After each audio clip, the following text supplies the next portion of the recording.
I am at your disposal, sir. Dr. Fuller, good morning. Morning, Mr. Brown. How are you today, sir? I'm doing fantastic. It's September the 15th. Got a lot of stuff to talk about. It's crazy times. We live in interesting times, my friend. We do, which likens it to the post you wrote. I think I've got a link to it in today's show notes. May you live in interesting times, because we certainly do. Yeah. We talked about that before. That one has aged sadly very well. I wish it hadn't, but here we are. I wish it hadn't, but you're right. Here we are, and it continues to get worse. That's the old saying: it's going to get worse before it gets worse. Yeah, I guess we can chat a minute while we're waiting on some folks to jump on. I hate to jump into the show and leave some folks behind. So, as you know, we're renovating an old building here on the farm and turning it into a cottage. And so most of the interior we're doing in barnwood, which is fortunate, because if it's the building I'm thinking of, most of it was already barnwood. Yeah, it's the wood shop. Okay. All right. Yeah. So I ran out of barnwood, and there's a farm up the road. They took down an old barn and they're selling it, right? The wood, and it's in surprisingly great condition. So anyway, long story short, I had to go get the third and final batch of lumber, the old barnwood. I bought everything they had. So I got a trailer sitting down there full of it.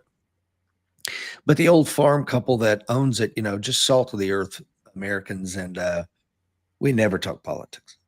Never. So, but I walk, when I got up there, the old man came out there, and man, we just had a really enlightened discussion. And my youngest son, Aiden, was there. And one of the things that he was saying, again, he's an old man. He says, I keep telling kids, this is not normal. Yeah. You may feel normal because this is the only normal you know. Let me tell you something, son, this is not normal. That's well put. I know. And I think we need to keep reminding this younger generation, because they're just like, well, this is just another day, Starbucks, and what are we going to eat tonight? I'm like, no. Guile is on. Says, good morning, my friends. Will Rose is on. Good morning, Rich and Dr. Fuller. He's corner number 2269. I'm not going to belabor it. I don't want to make this a sales show. We got a couple different things going on that you need to be aware of. One is high-risk environment course going on this fall. Dr. Fuller will be there. I, of course, will be there. Mike Seeklander, Justin Carroll, Will Parker, a lot of really good folks. And if you want to train with some of the best that are out there, please come down, break bread with us for a week, learn, and get yourself and your family much more safer in these crazy times. You can find more information about that either by going to Swift, Silent, and Deadly, Justin Carroll's blog, or shooting-performance.com. We also have the American Warrior Society. If you want to get a coin membership, you want to get inside the training vault and learn the skills it's going to take to keep you and your family safer, please check that out as well. Bruce is on. He's coin number 481. James is on from Massachusetts. Good morning, James. Alan says, good morning, gents from occupied Virginia. And with that, Dr. Fuller, let's jump into it. Let me back this thing. Well, before you go there, I want to make sure, Guile, this box is finally got a box to put all the stuff I'm sending to you. So this is going in the mail today, en route to the Philippines. So stand by. Apparently, I'm going to have to take out a second mortgage to pay for postage, but you're worth it. Isn't that crazy? It is pretty nuts. I'll tell you, the hardest country I have seen to mail stuff. I mean, I don't think any of our South African members have ever gotten the things they've ordered. So South Africa seems to be like a black hole when it comes to shipping things in. It just, I don't know where it goes, Dr. Fuller, but it never goes to the intended recipient. It goes to a rich prince in Nigeria, I'm sure. Yes, so. This is going to be kind of a hybrid show. We're going to talk about, I've got a lot of memes in here. I actually had to cut this show down because I think, was it Richard Dawkins come up with this? The idea of memes. Oh, I don't know who invented the meme, actually. I'm pretty sure it was him. And the idea that you could have these little cultural artifacts that are just encapsulate the time really well. So you're going to see a lot of memes in here. Oh, my brother Jeff Brown is on. Says, good morning, Rich, Dr. Fuller, and the Warrior Nation. Hope all are well. We're doing well, brother. Thank you for being on. But we're going to talk about the assassination of Charlie Kirk. That's heavy on my heart and my family's heart. And it has really brought us together and renewed our faith in a way that I didn't think it could. We're going to talk about Kash Patel. Dr. Fuller's got some insight on that. What the hell is going on there? The Ukrainian refugee that was murdered not far from where Dr. Fuller lives, and it's kind of the growing division in the West. And we're going to be all over the place. Outstanding. Dive in, sir. You know, man, let's talk about this real quick. This one right here is probably the JFK, Martin Luther King, Bobby Kennedy assassination of our time. What do you think? Is that hyperbole? I don't think so. I mean, certainly in terms of impact, it's big, right? Because we live in a different era. We've had those experiences already, and we have social media. And we have, I mean, there's no Zapruder film on this one, right? There is how many hundreds of videos of this execution, and they were all online in minutes. It's impactful in this world. And, you know, I was watching an old comedian, George Carlin, and he was talking about assassinations. I don't know if you've seen the clip.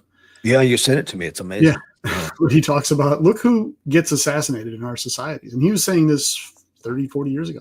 It's always the people that have a message of unity, of trying to move forward together, of trying to look past our differences and work beyond our differences. And, you know, rather than concentrating on what we disagree with in one another, but to build on the things where we do have narrative overlap, where we do agree.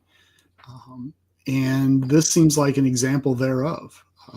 Look, I get it. He had strong opinions, and some people didn't like those opinions. Okay. So does Howard Stern. Yeah. You know, so does Rich Brown. You know, the where he got himself in trouble, ultimately fatal trouble, was he spoke loudly, and he spoke publicly, and he was intelligent about it. I mean, I've seen a few of his videos. I would not portray myself as a Charlie Kirk follower. I'd seen many of his, you know, the short 30-second videos that pop up on your feed all the time. And they were always humorous to me, but they were always intelligent. And I never once saw an ad hominem attack. I never once saw him attack a person. Now, maybe those videos are out there and I just haven't seen them. That's certainly a possibility. I saw him disagree with people, but he did so intelligently. And, you know, with some level of grace, if you will. Now, some people say, well, his bottom line message was horrid. Okay, debate it. And but what was the what I would push back on that? Like, what are you talking about? Right. And then of course, what is abhorrent? What do you find abhorrent? You know, somebody that's speaking their faith, find that abhorrent because it doesn't conform to your, you know, belief system. Oh, okay, what's wrong with that? And that seems rather selective to me also, because had he been doing the exact same thing from a different faith, yes, I think that his death would have been received differently. I mean, we're all old enough to remember when Charlie Hebdo got shot up. But people were relate to that for the 10 folks on watching that maybe don't remember what Charlie Hebdo was in France. It's a political magazine, satirist magazine, and they had published on multiple occasions satiristic commentary and cartoons on a variety of subjects, but one of the subjects was often Muhammad. And, you know, they were generally underlying the disconnect, the hypocrisy between what the organized religion would say and what the practitioners would do. And of course, that's not true of all practitioners, a very small subset of the practitioners, but you have to kind of see it, that when you see Muslim extremists cloaking themselves in a religious fervor and a religious belief system, that there is some hypocrisy there when the religion is ostensibly based on peace. But anyhow, they had done that, and it offended some Muslim extremists, and they showed up and shot the place up, and I forget how many people they killed. I want to say 8, but I could be wrong. And so we got into a gun battle with the police out front. Yeah. This is a country, Dr. Fuller, where you can't carry a lock blade knife. You know, you can't. And yet somehow these jihadists showed up in the streets of Paris with AK-47s and went into the magazine there and killed unarmed men, women, And then, like I said, a running gun battle with the police. So In the it doesn't street. sound like a religion of peace to me. Just saying. I could be wrong. Well, and I often tell people that every time I've pointed a gun at somebody, it's been a gun that was given to me or sanctioned by the United States government. And every time somebody's tried their level best to kill me, it's been a follower of the religion of peace. So, draw the conclusions you will from that. I've drawn mine.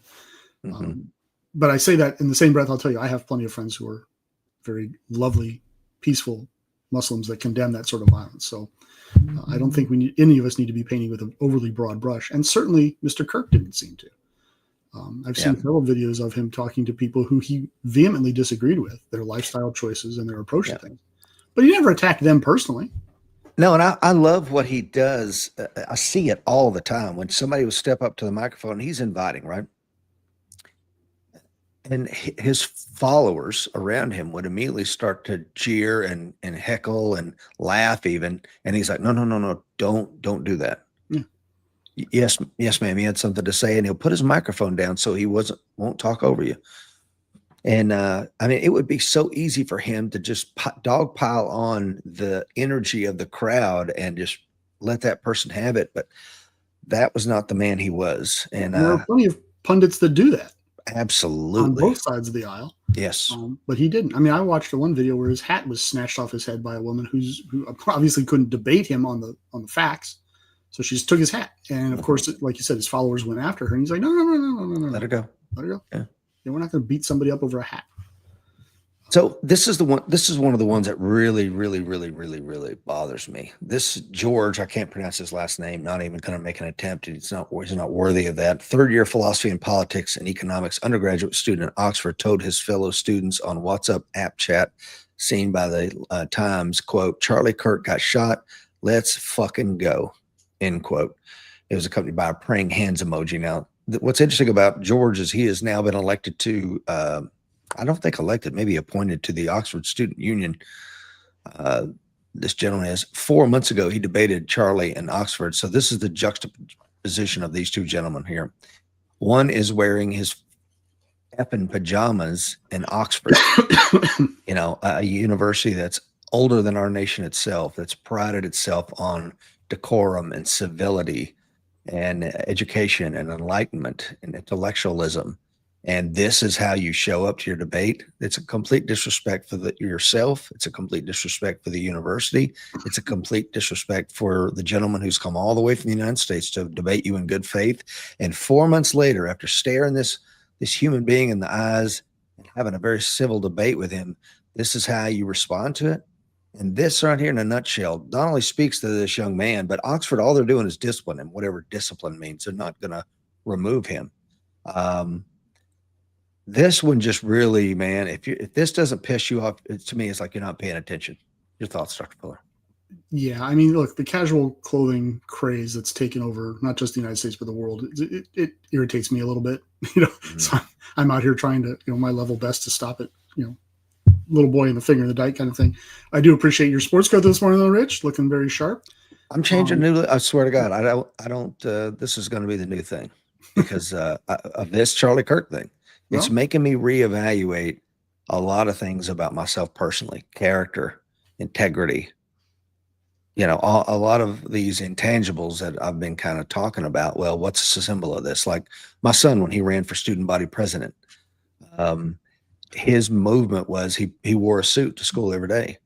And you slowly saw other students doing, not every day, I'm sorry, on Fridays. So they made Fridays, he would wear a suit tie. And all of his fellow supporters did likewise. So it was cool to see a hallway with 20 or 30% of the students wearing suits, and it was all because of Grant. Yeah, and look, I agree with you. It's a respect thing. That's why I'm always diligent about making sure I'm properly attired on your show. Yes. Because I want to try to show some respect for the process and for the individuals that take the time to watch, and for you. So I agree with you. Showing up in a debate like this, I mean, obviously it's a statement. He's speaking to his tribe in that regard, and Mr. Kirk is speaking to his tribe.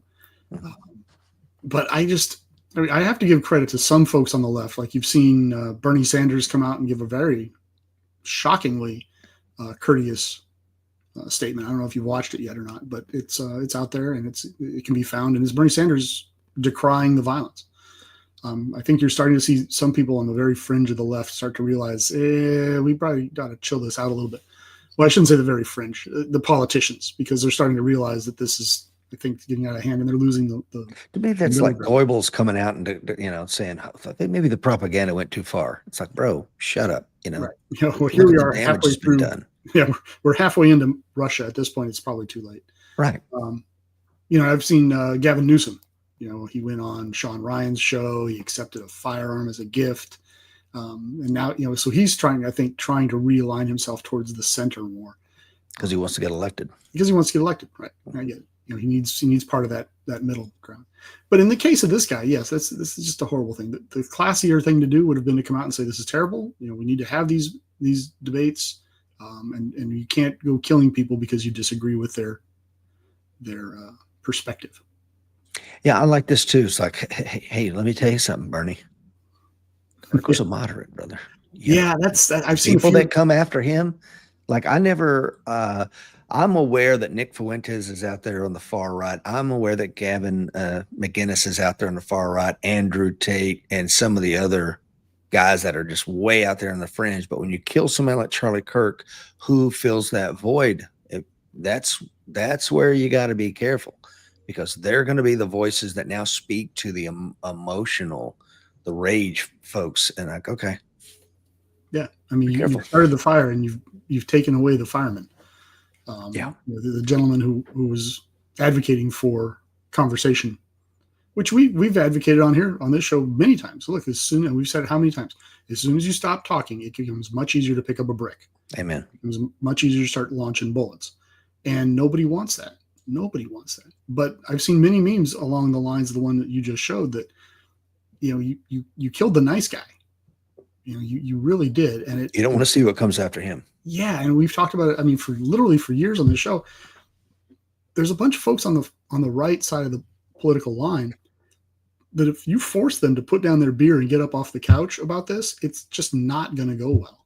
It's just not, and for any of us. Not just for the people on the left, who I would point out also continue to accuse the right of being the violent party and the party of hate and violence. And yet I go through the last how many years and I see who's committing all these murders. Right. Who's committing these attacks? Representative Scalise shot up on the baseball field.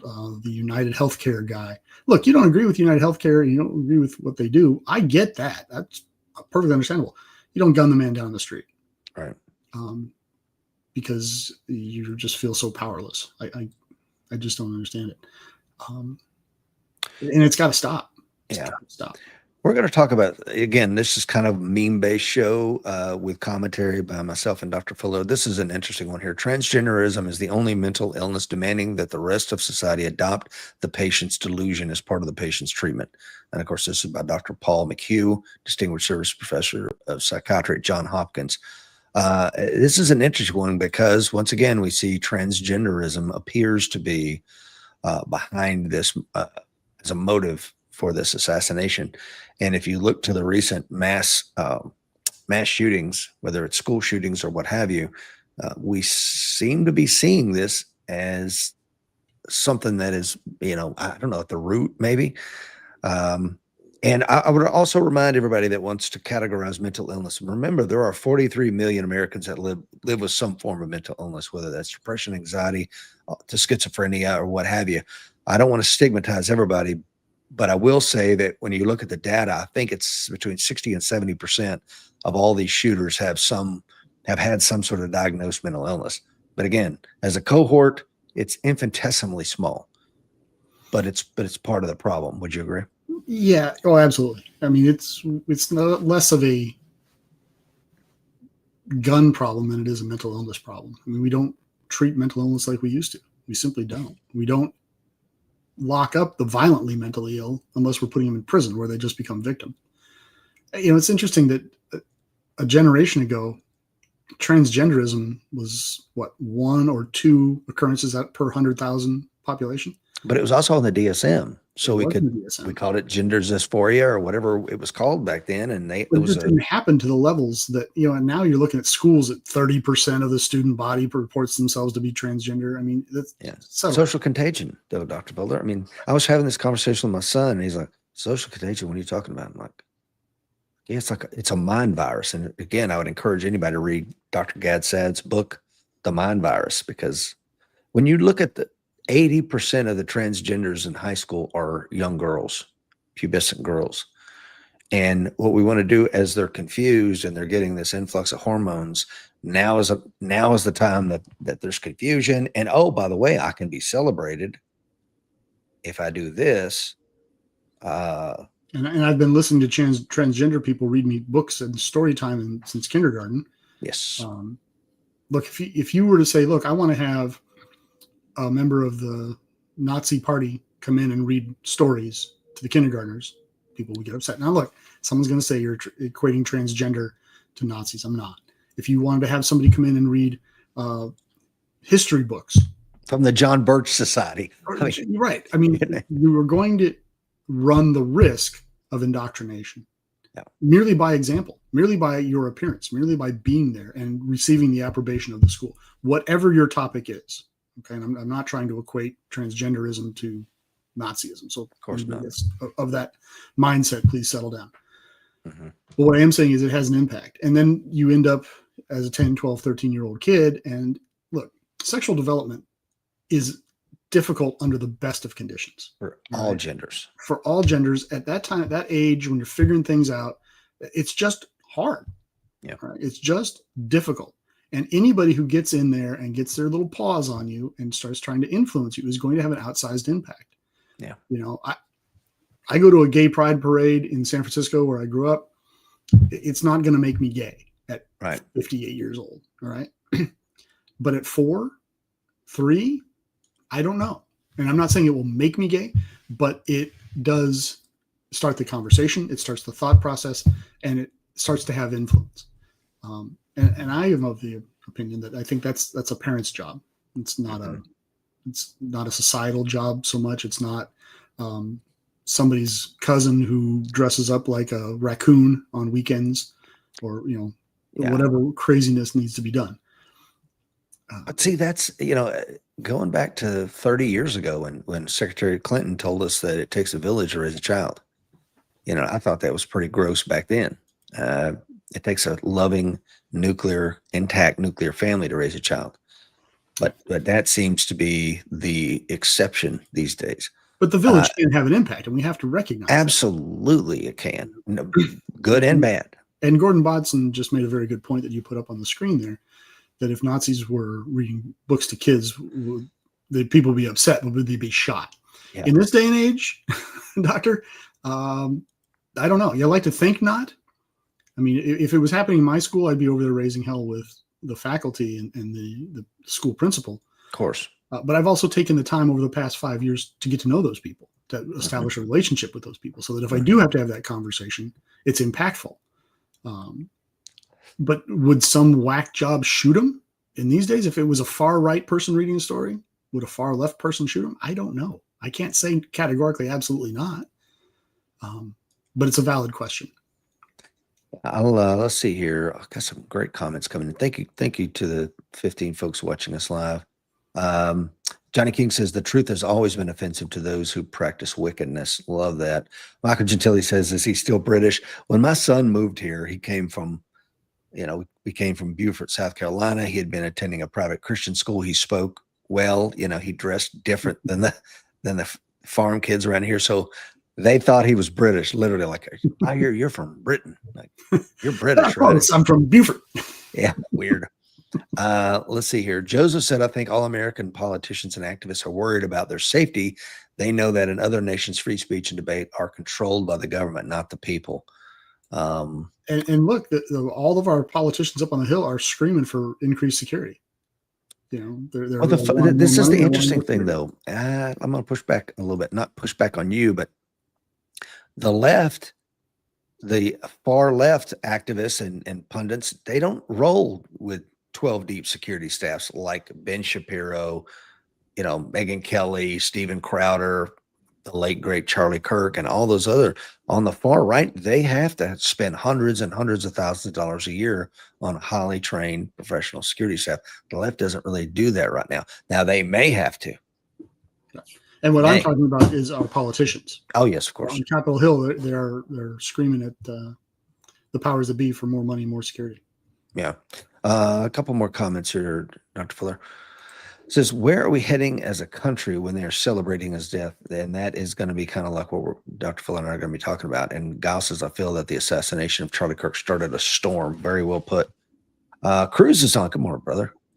Tony is on. Let's see here. Relaxation of our perceived or imagined morals. Ted says, being called a Zionist and a Nazi in the same breath is interesting. And I think, did they do that with Shapiro?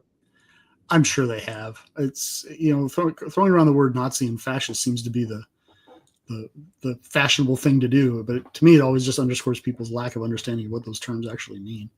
Yeah. Gordon, Dr. Botson has a great point. He says, what kind of security do you think would prevent a 200-yard rifle shot? And that's the thing, only a select member get counter sniper teams, probably the president, the vice president. I don't know, Dr. Fuller, who else might be getting that, but. Well, I will tell you this. I worked President Clinton's second inauguration, so we're going back a couple of days here. Mm-hmm. But and obviously it's a president. It's the first Democrat that's been reelected since Truman, I think. It's a big deal. But what they do for him, yes, there are counter sniper teams out there. But when you go to a presidential inauguration, almost every building around the mall has cops on it, mm-hmm. on the roof.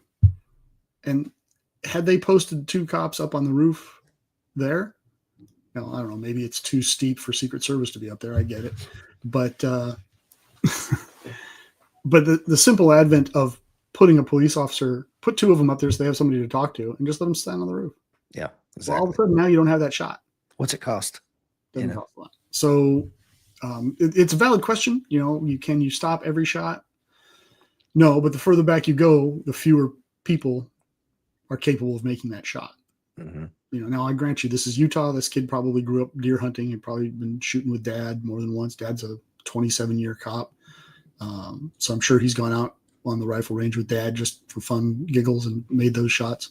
That seems to be incorrect, by the way. Really? Yeah. The Where did you learn? I don't know. But as far as dad being law enforcement, that appears to not be accurate. If I'm wrong, okay. Please correct me in the comments. But I've seen that I think the Washington County Sheriff's Department, where he allegedly worked for 27 years or whatever it was, come out and said, never been an employee here. He might have been a law enforcement officer somewhere else, but not with the one that was initially said. This is, I like this one here. My politics a year ago, my politics now. And it's, of course, King Baldwin leading the Crusades. I laugh, but I mean, there's a lot of people out there on the right that are like, yeah, it's time. It's time. Well, and it's interesting to see Europe right now because, I mean, look, they're closing the door after the horse already got out. Yeah, no kidding. But it's amazing to me to see that wild swing back towards nationalism. Mm-hmm. Don Green has an interesting point there. Which one? One back. That one? Yes, sir. Okay, yeah. Apparently, a 27-year Leo had the same name as the dad. Okay, so that would explain that. Kind of looks like him too, but hey, just like in the military, right? Initial reports are always wrong. Right? That's right. You just gotta keep that in mind. But yeah, it's interesting to me that for so long Europe had these open borders attitudes, and now, as we talked about previously, Sweden's on fire, France is on fire, England is, I can't tell you how many people tell me all the time England has fallen already. Yeah. And look, it's not like these countries that sent people over, the people came over, were sending their best and brightest, right? They're sending, I shouldn't even say they're sending, the people that came over. Our mutual friend Andrew Branca is calling them foreign invaders. Mm-hmm. But they're people that are actively hostile to the communities that they've moved into. That's right. And it seems as though the communities they've moved into have finally woken up to this idea and said, look, the politicians aren't doing what they're supposed to be doing. They're not vetting these people. They're not acclimatizing these people. They're not acculturating these people. They're forcing us to acculturate to them. Yeah. And look, if I wanted to live in a Syrian community, I'd move to Syria, right? If I wanted Guess to what? move, I don't. I don't live in Syria. So I can understand where you have these massive protest marches in England and Ireland, and I don't know that it's going to get better anytime soon. No, and we'll get to that in a moment because I don't know if you watched Unite the Kingdom March over the weekend. Tommy Robbins had millions of people in London showed up. It was incredible. Yeah, I did see. Well, I've seen videos of it. Yeah. This is another interesting one. I finally understand the so-called unlikely friendship between the far left and Islamic extremism. It isn't unlikely at all. They share a mindset, a morality, and an ideology. It's a bond forged in the flames of hatred, intolerance, terrorism, and savagery. And I juxtapose that with this young, deranged woman here who says, RIP, Charlie Kirk. Hope you're having a great time looking after the 2 babies I aborted since you care about them so much. Wow. That's a level of sickness that you know, That's bold. I can't put my mind there, man. Yeah. Will Parker says diversity equals destruction, nationalism equals unity and defense. I'm sorry, Dr. Fuller, you were saying. That's okay. To the point that you just was that Will Parker that said that? Yes, sir. You notice you don't see these kind of protests in largely homogeneous societies, right? Japan's not burning up. Yeah. China's not burning up. These are countries, whether you agree with the way they do things or you disagree with the way they do things. Hungary, Poland.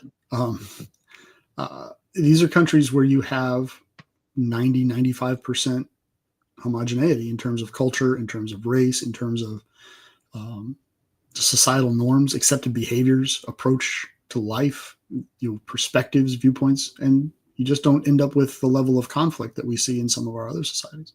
Can I say something, Dr. Fuller? You brought it up a moment ago, and I'm afraid it will slip in my head here. You were saying they don't send the best and the brightest, and I will be completely candid. When the Scots-Irish came over here, we were dirty, disheveled, poor. And of course, it's like we thought these guys were a problem in Scotland. We moved them to Northern Ireland to work the plantations. They were a problem there. Let's ship them off to this new colony in the New World. And guess what? We were a problem there too. The difference was we were still Christians. We spoke the same language. We had the same beliefs. We're just uncouth. We're savages. It took us a couple hundred years to have us put on a sport coat. But my point is, at least we had a shared background, And when you send these Islamists, like you said, they don't think like us. The same Western values that we hold dear are anathema to them. I don't know. To your point, when they showed up in Ireland, they didn't gel as well. So where did they go? They didn't go to Boston and Philadelphia and hang out there. Right. They landed there, and then they just kept on going until they found a place where there was nobody. Exactly. Right. So look, if we had a place where these folks could go and create their own societies and build from the ground up, like the Scots-Irish did in the Appalachians, then I think we would see a lot less conflict. But what they're doing is they're moving into areas that are already occupied. They're moving into pre-existing societies, and they are trying to change those societies. And that is absolutely a formula for conflict. Yeah. Because there are people that like their societies, that have built those societies, that are adjusted to those societies, that are okay with those societies, and they don't want to change. Now, you can say they need to. You can say the diversity is the engine that drives things forward. We can have these debates. The problem is people aren't debating; they're shooting. Yeah, most time you dumb down a metal, it becomes brittle. It loses its strength, its hardness. Now there are some alloys out there, of course, but my point is, anytime you take a glass of milk and you put a drop of iodine in it, you change it, and it's not necessarily in a good way. These are, again, some memes here. The road to tyranny is lined with people telling you to stop overreacting. And of course, this is another one. Don't tell us to calm down. This is another one I really like. Dr. Fuller says, this is a George Orwell quote, the further a society drifts from the truth, the more it will hate those who speak it. And that is absolutely right. And at this point, we're vilifying people on both sides. So look, there may be people on the left that are speaking the truth. You just don't hear them. You don't want to hear them, right? You can't listen to what they're saying because there's such a cacophony of noise in the middle because everyone is pissed off. Yep. So you speak the truth now on the right or the left, and what you end up with is echo chambers, right? And look at our media now. CNN is not targeting you and I. They're not marketing to you and I. Right? No. They're speaking to their tribe, and Fox is speaking to their tribe. I mean, I have plenty of people that have been forwarding me news articles lately, and most of them come from that person's preferred media outlet, whether that person's on the left or the right. I'm not getting a person on the left sending me Fox articles. I'm not getting a person on the right sending me, articles from the Atlantic or the New Yorker. Buddy, I'm into the Hindu Times now. I mean, because you and I talk about this all the time. Like, I wake up, it's Fox. Let's get my bias out of the way.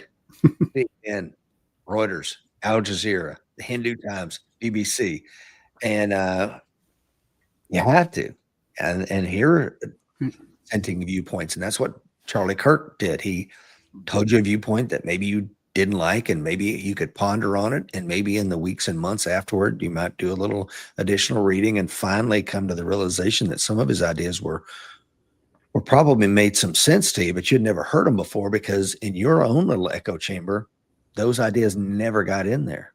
And we've become such a crew of absolutists, right? If you are, not far enough in my direction on my side of the line, then everything you have to say, I can dismiss. If I disagree with you about abortion, you're anti, I'm pro. Therefore, I can disagree with everything you have to say about finance, about political interactions with foreign nations, about the homeless problem, because we disagree on this single issue. And there's not enough people out there critically thinking. And I think it was very interesting that Charlie Kirk targeted universities, which were supposed to be, when you and I were of age, they were supposed to be fonts of free thought, open debate, discussion, disagreement, so that these ideas could bump into each other. They could rub up against each other. And just like the schoolyard, the best idea stands triumphant, right? Or maybe we just disagree and we agree to disagree. This isn't a phrase that people use a lot anymore. I agree to disagree. We can't be friends but disagree politically. That's ridiculous. That is absolutely ridiculous because it's just politics. If I disagree with you, Mr. Brown, we're either going to debate it or we may get to a point where, like, you know what? He's entrenched. I'm entrenched. He's made his points. I've made my points. He's heard me. He's listened to me. I've listened to him. Let's go have lunch. We're not going to change each other's minds. Okay, cool. Let's go eat lunch. We can still be friends. And I think we're losing sight of that. And I think it's a very, very bad thing for us all. In full disclosure, you and I do not agree on everything. We don't. We agree probably on 90%. Yeah. But there's 10% that I'm firmly entrenched and you're firmly entrenched. And guess what, man? I love you and I respect your opinion.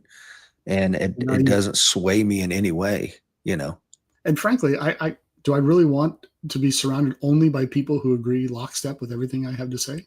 No, because here's the thing. Like you, I accept the idea that I might, in fact, be wrong. Right? I might be correct for me. Absolutely. Right? I may be subjectively correct, but does that make me objectively correct? I don't know. I have lots of opinions. I think things can be done better this way and that way, but I say it all the time. It's a good thing I'm not emperor. I know, right? Because then I would make these decisions and they might be wrong. They might be really bad. But that's also why I like to discuss them. I like to have conversations with intelligent people like yourself where I can say, hey, what about this? Well, no, that's kind of crazy. Really? Why? Steve Jobs had he was being interviewed one time. It speaks to exactly what you're saying here. And he says, so the interview says, Mr. Jobs, you have a reputation for a lot of conflict in the workplace. And he kind of leans back and he says, well, he tells a story about how there was a little old man that lived down the road and he had a rock tumbler. Have you heard this story before? I have not. And he said, the old man shows me, he picks up a handful of ordinary rocks, puts them in the tumbler, and they sit in this old coffee can tumbling day after day. And it makes a lot of noise. Not just the engine that's turning, but the rocks that are just clank, clank, clank, clank, clank. And finally, at the end of the week, you take it out and you open it up, you dump them out. And they're just beautiful, right? And the rocks are polished.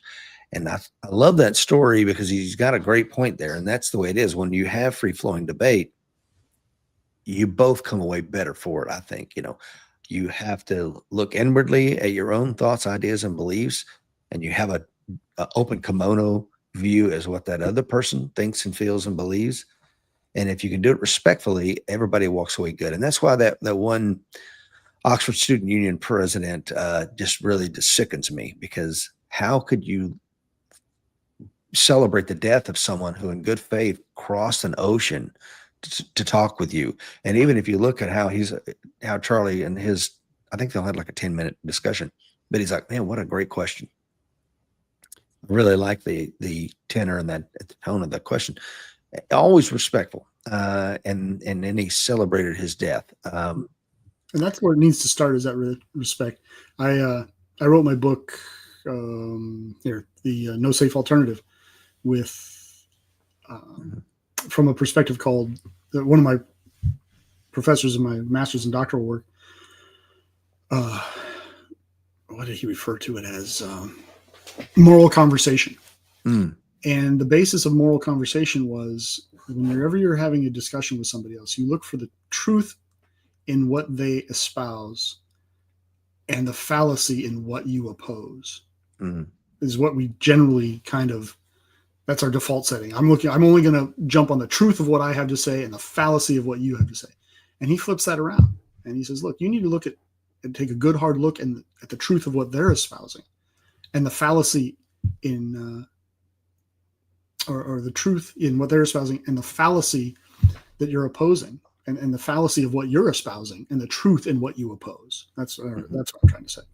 So I may disagree with you about X, but I'm going to start from a position of thinking, okay, where's the grain of truth in what Rich has to say? And I may say Y, but where's the fallacy in what I apply? And let's look for, rather than look for our differences and concentrate on, let's look for that narrative overlap. You and I may disagree on whatever. Let's say widgets, the color that widgets should be. But you know what? We're both men of a certain age. We both have children. We're both married. We both have military experience. There's a lot of narrative overlap there that we could build on. And it far outweighs our differences. And that is true from a lot of places. But you've got to start, as you pointed out, from a position of mutual respect. And I think that in that image you showed from Oxford, Mr. Kirk arrived respectfully. Right? He showed up in the suit. Right? He respected where he was. He understood the audience. He understood the place and the gravity of the scenario he was in. And he showed the appropriate deference and respect. The other guy just showed up without a single fuck to give. Right. And he shows that. I mean, it's stunning to me that you can even show up in class dressed that way, let alone at a debate with Mr. Kirk. But of course, he's sending a message. He's sending you that you're not worth me dressing like an adult. Exactly. And this place isn't worth me dressing like an adult. Yeah, we'll get into that when we start talking about Cash Patel, I think.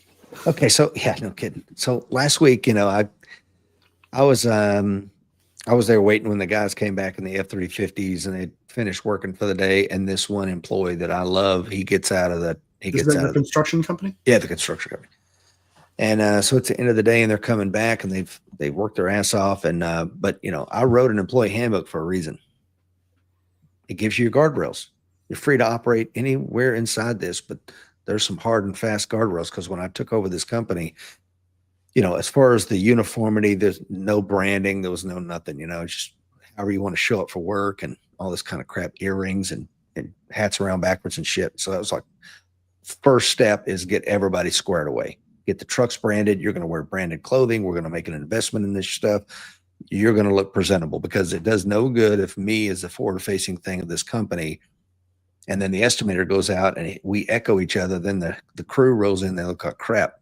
Suddenly, you lose faith in the company. Anyway, long story short, I was actually going there to give this one employee a $2 an hour raise because he's just crushing it. But he gets out of the truck with his hat around backwards and, come here. And he's like, Rich, I'm like, turn your cover around now. And my point is, like, you have to call it out immediately. So that Oxford thing, that gentleman should have been turned around by the dean of students or whomever and go, We're going to talk to Charlie. We're going to keep him in the green room give you an opportunity to go back to your dorm, square yourself away. This is inappropriate. Not going to happen. When I first retired, I became a store manager at Lowe's. Ironically enough, in the town that I was at, my first boss on Marine recruiting, a guy named Joe, his daughter got a job there. He's like, oh my God, my daughter. And so she comes to work one day and she's got leggings on, those little tight Lululemon things at Lowe's. And I'm like, hey, you need to go back to wherever your apartment is. This is inappropriate. Square yourself away. And, I'm like, I don't know if Joe's going to be mad at me. And then I got a text like, thank you. Thank you for squaring her away. Yeah. Yeah. Well, the saying from the military, right? If you don't enforce the standard, you have just reset the standard. That's right. Right. So if you let her show up one time in that particular ensemble, that's the norm. That is the norm. That's now become the thing. Yeah. So I didn't see that last post that you pulled up. Oh, yeah. It says, widgets haven't heard that word since my first constitutional law class taught local FBI agents. Imagine that. This is one here. This is some Joe Biden tweets. Donald Trump and MAGA Republicans are a threat to the very soul of this country. Here's another one. Donald Trump is the greatest threat to our democracy. Here's another one. Donald Trump is a genuine threat to this nation. He's a threat to our freedom. He's a threat to our democracy. He's literally a threat to everything America stands for. Here's another one. Donald Trump is a threat to our democracy, and we cannot let him win. I am in Madison, Wisconsin, talking to folks about what's at stake in this very election. Tune in. Here's another one, Dr. Fuller. Trump poses many threats to our country. The right to choose, civil rights, voting rights, and America's standing in the world. But the greatest threat he possesses to our democracy. If we lose that, we lose everything. And then, of course, after Donald Trump was attempted to assassinate him twice, there's no place in our country. This is another Biden tweet. There's no place in our country for this kind of violence. It must end now. Jill and I are praying for Charlie Kirk's family. They don't ban speech. They don't ban hate speech. They ban speech they hate. That's a quote from Elon Musk. Mm-hmm. We're never going to get anywhere until the left owns the rhetoric, my opinion, Dr. Fuller. Well, as you pointed out many times on the show, if you do and say the things that some of these folks are saying, it makes it easier to justify violence. Right? It makes it easier to say, like, as you've pointed out, what wouldn't you do to stop Hitler? Yes, sir. Hitler, right? And honestly, what isn't permissible to stop a nascent Hitler? Anything. Fascism, and this is a threat to our democracy. And look, this is coming from, what is it? The president at the time, or a presidential candidate at the time, a man who did in fact serve as president for 4 years. If it's that level of speech that he's adopting, then the people further down the chain of command and further towards the pointy end of things are only going to get worse. They're only going to be more and more emphatic, more emotional, right? They're going to amplify what he has to say. And it's going to be seen, and it has been seen, as tacit permission to be violent, to shoot Donald Trump, to shoot Charlie Kirk. I don't know about the Army. I'm assuming it's the same way because there's Title 10 and there's, it's probably the same, just nicer and more modern equipment. That's all. Definitely more modern equipment. What I'm going with this is, when you were a company commander in the Army, had I been your first sergeant and you said, First Sergeant, I wish the staff all had their own parking spots out there. Guess what I would have done?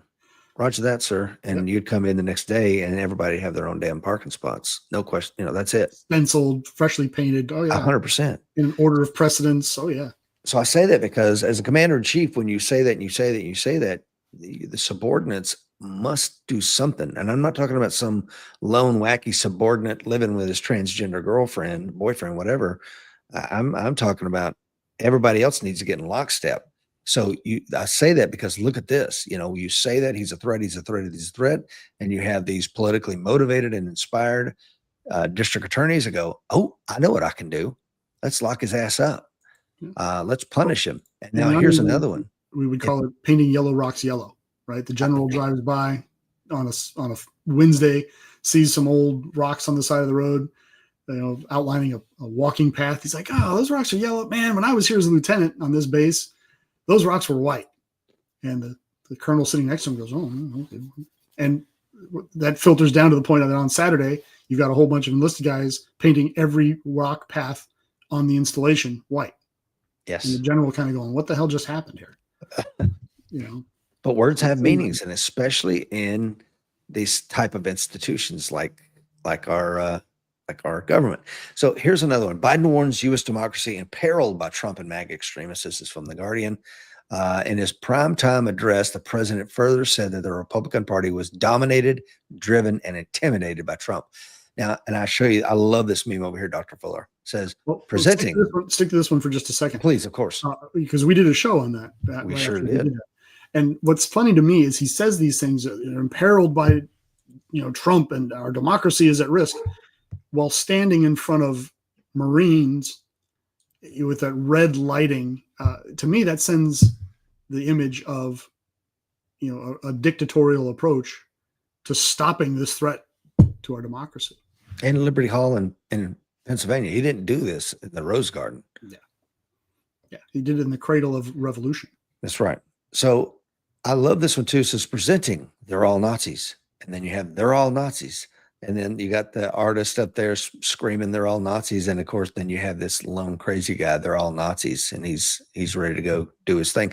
And that's where I keep talking about my good friend Michael Gentili 25 years ago as a birthday gift gave me Eric Hoffer's The True Believer, one of my favorite books. If you haven't read it, stop what you're doing and read it, because it speaks to the nature of mass movements. And I've had people almost like radicalize me, like abortion's murder. And finally I'm like, oh, time out. And I'm a man of action, bro.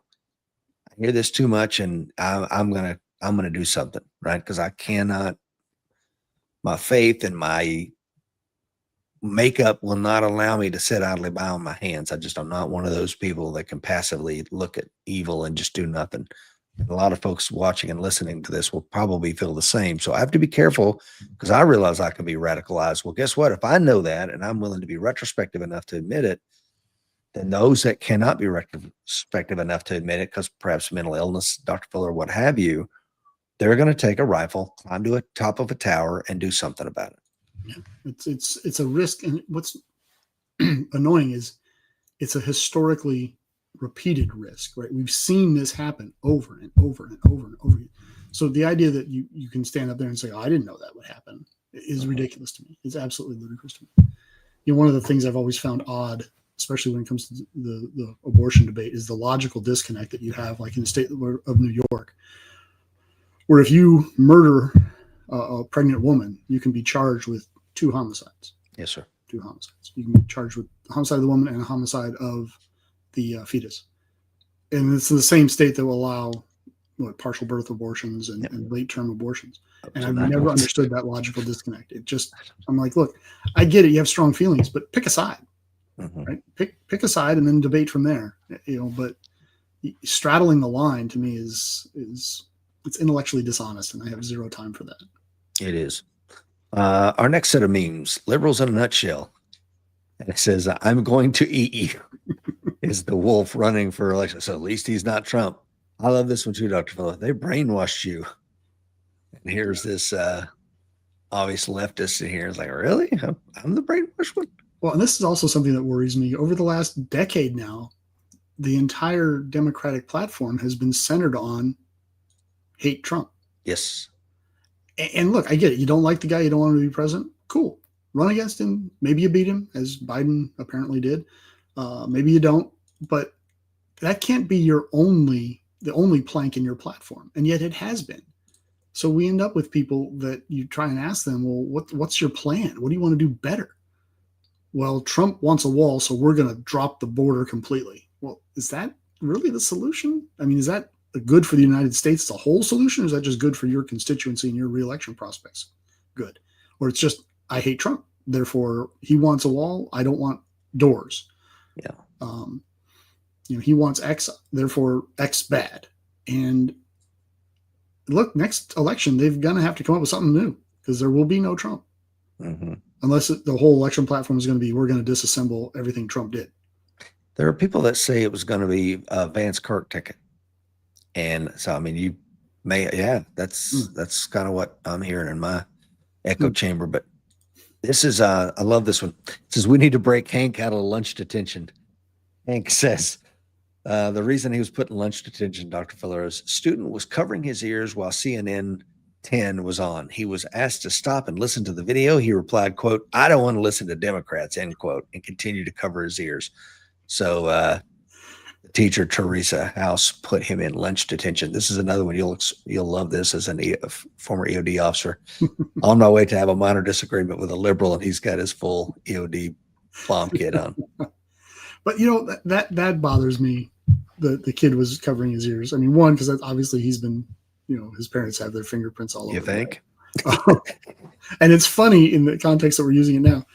But this is what we have a problem with our schools, right? This is where the kids should be debating. The teacher shouldn't just, oh, you're not doing what I told you, therefore you're going to detention. This is a teachable moment. Yes. And look, I'm not a second grade teacher. Yeah, I have a master's and a doctorate in education, but I'm not a second grade teacher. So I'm not here to tell her how to do her job. But to me, this seems like an opportunity to say, well, defend your position. Exactly. I mean, you put it into terms that the kid can understand, but you say, why?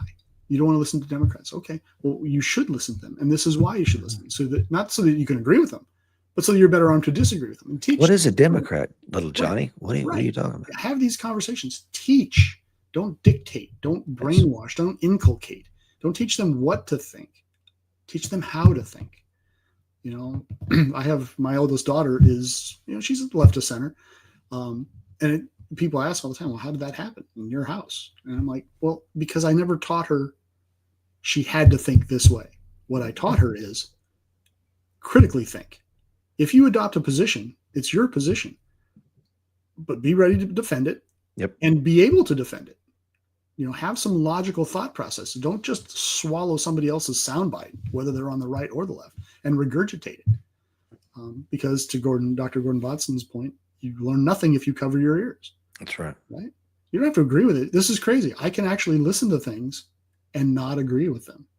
Mm-hmm. I have on my bookshelf behind me Mein Kampf. I have Ho Chi Minh. I've got Mao's Little Red Book. I've read all of them. Doesn't make me a Nazi. Doesn't make me a genocidal communist.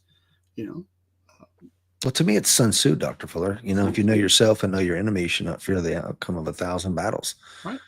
But you have to understand, to Dr. Gordon Watson, you have to open your ears and listen to what they're saying. Do you think the Chinese government is not reading every single tweet that Donald Trump puts out? 100%. They hang on every damn one of them. I like Will Parker's comment here, Dr. Fuller. It says, some are encouraging the Smith-Mundt Act reinstated, with the act that prohibits government and media from lying to the American people. I would love to see that. Okay. Here's the left here. There's no place for violence in political rhetoric. Also the left. I mean, this is unconscionable behavior. And somebody said, this kind of thing doesn't have a term. Well, says, yeah, it does have a name. Stochastic terrorism is a form of political violence instigated by hostile public rhetoric directed at a group or individual.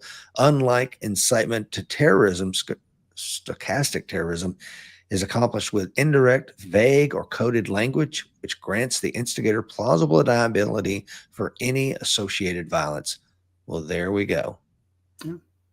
You want to talk to us about Rwanda and how that started with calling people vermin and rats and cockroaches. Cockroaches. I mean, or if just pick a government overreach that has resulted in genocide. Pick one, and I guarantee you that's where it starts. Mm-hmm. I like this one too, Dr. Fuller. It says Antifa shatters mirror and attempt to punch a Nazi. Yeah, well, that's the beautiful thing, right? As soon as I label you a Nazi, I label you a racist, I label you a sexist, then I can discard everything you have to say. Your entire argument is now null and void because you are an X, because you are an ism, because you are a believer in whatever. And you're a believer in those things because I said you were, not because there's any evidence of you actually being that way. I simply say it, and therefore other people repeat it, and it becomes truth. What is it? Was it Goebbels that said it? A lie repeated often enough becomes the truth. Amen. That's right. Which is it's a great segue. What you're saying, Dr. Fuller, is for this meme right here, this political cartoon, I guess is what it would be. If you're listening in the podcast to come, there's a line of people heading into a booth called Higher Education, and one saying, I'm going to get a degree in chemistry. I'm going to study business. I'm going to be a doctor. I'm really into rocket science. I'll study law. And then they come out the other side, indoctrinated into leftist ideologies. They're all dressed like Antifa terrorists. And look, it works. You can absolutely, you say it often enough, it becomes the truth. And I started to say, I did that when I was a EOD company commander. Every staff meeting I would go to, right? So all the company commanders come in, battalion staff would be there, battalion commander would be there. If I had half an opportunity to say the phrase, my soldiers are the best soldiers of the United States Army, I took it. I was unrepentant and I was unstoppable. If I had an opportunity to say how great my soldiers were, I said it. And that included when I had one that was streaking naked across South Camp in Egypt, which is a great story. I got to tell that to you someday. And he gets caught. And I managed to twist that into how great my soldiers were. And within a few months, guess what? Other people were repeating that back to me. Other company commanders, other commanders of other units were telling me that I had the best soldiers in the battalion. Mm-hmm. I know, man. It's not my fault you didn't read. That's right. So, were they great soldiers? Absolutely. To this day, I'd say they're great soldiers. Yeah, but it works. And if you continuously tell people that Rich Brown's a Nazi, Rich Brown needs to be shot. Yeah. Don't be surprised when Rich Brown is shot and somebody spray paints or somebody dies trying to shoot Rich Brown. And they spray a swastika on upright surfaces nearby. That shouldn't be a shock at all. It's certainly not a shock to me. And I think most of the 20 folks watching us live, they realize this, but I love your phrase. And every time I use it, people get a chuckle. They'll clutching the pearls. You mean I might have said something to instigate this in some way? What are you talking about? It's just words. It's just words. Right. But if I say words like that about you, then all of a sudden I'm being hateful and offensive and you can cancel me and dox me and make my life miserable.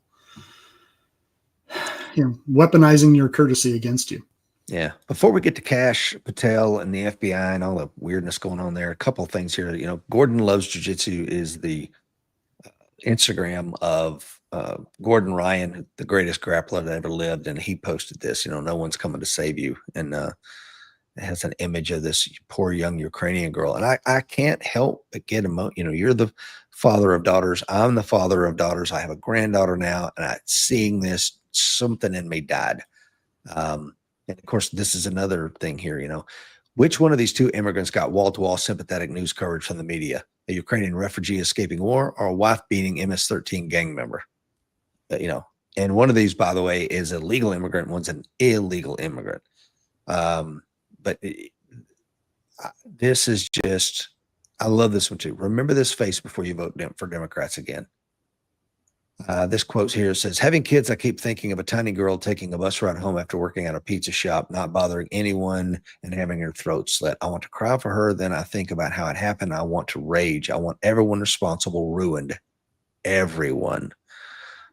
We live in a time when intelligent people are being, it said, silenced, and they come back in and lined it out and said killed so that stupid people won't be offended. I think that last one definitely applies to Charlie Kirk. But, as you pointed out earlier in the show, I live outside of Charlotte. So this murder of this young woman from the Ukraine hits very close to home. I'm friends with, my wife is very good friends with the DA here in Charlotte. Nice people. So he's obviously going to have that ball of fire in his lap dealing with this prosecution. But what I found very interesting about that is I didn't hear anything about that homicide for a week or 10 days on local media. And that's how far from where you live? For me to catch the blue line would take me, if I got up from this chair right now and got in my car, I could be sitting in the blue line in 15 minutes. You didn't hear about it? Holy crap. Didn't hear a word. Now, part of that is because Charlotte has become a violent city. Yes, true. And I will tell you from conversations with people in the DA's office that it is less about the DA's office not wanting people charged and incarcerated, and more about activist judges that have kind of come to rule the bench in Charlotte, Mecklenburg. And so you're ending up with cases that are just constantly getting tossed out to the point where now the DA's office is like, why are we wasting our time? Right. We're bringing in these charges, and, unless people are of a particularly attractive demographic, racial demographic, then it's getting tossed. If they are of the shall we say, the correct racial demographic, Mhm. then the judge is either going to give them a slap on the wrist or toss the whole case completely. Mhm. And it's becoming very frustrating for the DA's office, and it's becoming very frustrating for the police on the street. I was going to say it trickles down to everybody. It does, and one of the unintended consequences of that I think people lose sight of in these ivory towers and places where the judges hang out is there are always a percentage of police officers that will come to realize in situations like this where, look, I'm not getting justice in the courtroom. This guy isn't going to get the justice he richly deserves later on. So maybe he's going to get a little justice out here on the street. Yeah. Maybe instead of, doing an armbar takedown and cuffing him up, get some positional dominance on him, go knee on belly, get those cuffs on him, get him out of here. Maybe I'm going to let him resist a little bit longer. And you know what? Maybe instead of the pepper spray, he's getting the hickory shampoo. Don't give up with the family secrets, Dr. Fuller. No, but I mean, look, you're right. It happens. It True. happens. I know it happens because color of law violations are a crime that the FBI investigates, and I understand completely that there are people out there who richly deserve an ass whooping. I get it. All right, I've been in those fights where the guy has bitten somebody and he's kicked your partner in the gonads and he's just finishing. The whole reason you're there is because he was beating up his wife, and then he quits and he surrenders. Now, does he deserve an ass beating? Yes, he absolutely does. I think objectively he deserves one, but it doesn't mean you can do it. It doesn't make it lawful. And you need to have police officers that can stop at that point. When he stops, I stop. That's the law, and that's the right thing to do. But in situations like this where the police are not seeing justice carried out later on, then don't be surprised if you see street justice increase. Yeah, just don't. And then that goes for extrajudicial too. Yeah, if the police aren't going to do it, then guess what? Yeah, you're going to see feuds. You're going to see, violence on the street where people are like, "Why would I call the cop?" Mm-hmm. I'll just drop the body here, throw the gun in the river, and justice is served. And look, your ancestors were very good at that sort of thing, right? I mean, they could take a grudge a long ways, and I don't think that's a society we want to live in, because that vacuum will get filled. If there's a justice vacuum on the street, it will get filled, because otherwise you end up with situations like this. If this kid that committed this homicide isn't harshly punished, if he doesn't spend the rest of his days either waiting for a needle in the arm or sitting in a 6x8 cell, there's going to be some significant backlash. There's already been significant backlash, but it's going to be even worse, right? Because people are going to say, look, we're not getting justice from the justice system. The justice system has abdicated its end of our social contract.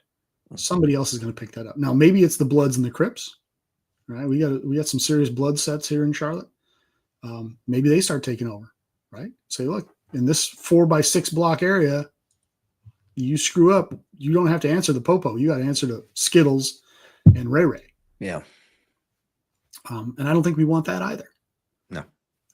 But we can't go on like this. We just can't.